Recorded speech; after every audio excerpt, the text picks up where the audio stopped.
Breaking news tonight, the State Department has announced that Secretary of State John Kerry will give a major speech tomorrow morning explaining why the United States did not veto the UN resolution last week demanding that Israel stop all settlement activities in the West Bank and East Jerusalem. The resolution passed the UN Security Council with 14 votes in favor, no votes opposed, and only one country abstaining. That was, of course, the United States. Since then, Donald Trump has been tweeting his disagreement with the Obama administration on that resolution.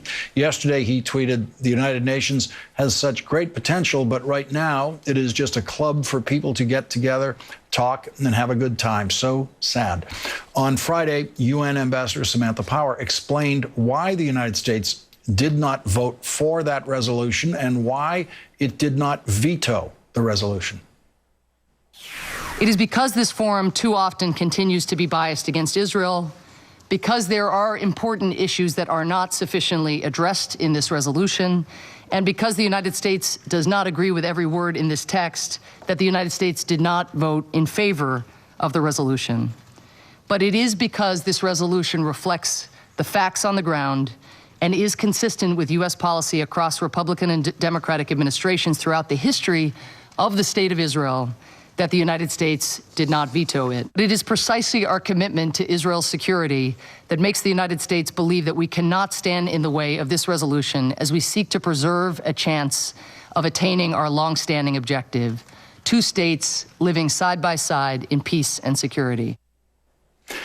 Joining us now, Jeremy Ben-Ami, founder and president of J Street, the political home for the pro-Israel, pro-peace movement.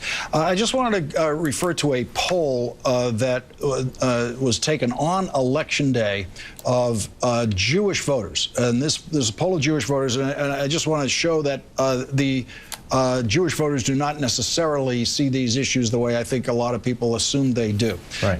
And this polling question said, the United Nations Security Council is considering a resolution that calls on Israel to stop building Israeli settlements in the West Bank. Do you think the U.S. should support, abstain from, or veto this resolution? 31% of Jewish voters in the United States said that the United States should support, should have voted for that resolution. 31% said they should have done what the United States did do, which was abstain, and 27% said that the United States should veto that. And Jeremy, I think if you asked people to guess, they would have said something like 95% say veto.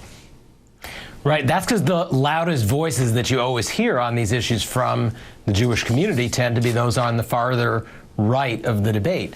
The vast majority of American Jews are actually quite moderate in their views on Israel. In fact, one of the many misconceptions that exists about American Jews is they're not single-issue voters on Israel, first of all. And second of all, when it does come to Israel, they're not hawkish and they're not extreme on the right wing of the politics of the issue. And what was your view of that resolution and what the United States position should have been?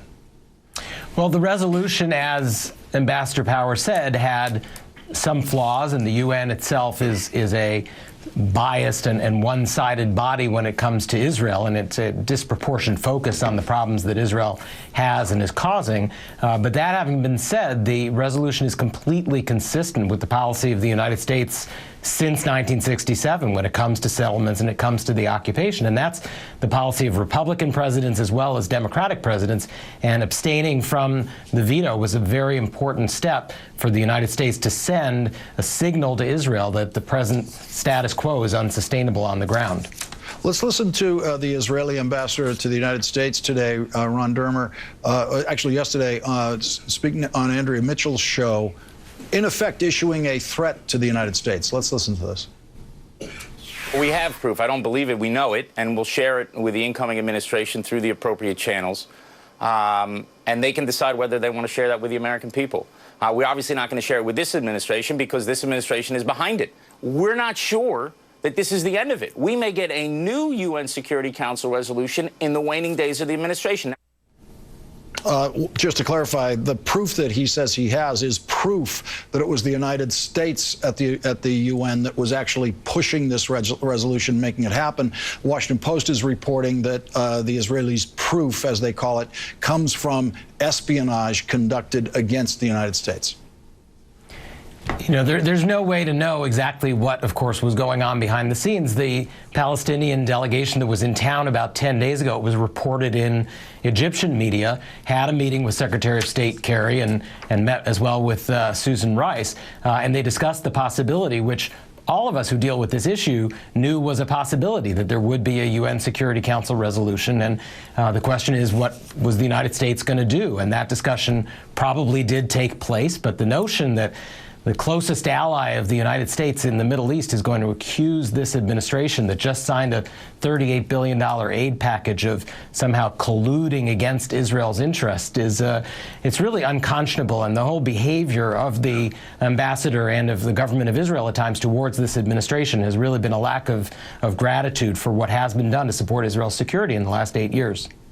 Jeremy Ben-Ami, thank you very much for joining us tonight. Absolutely. Thank you.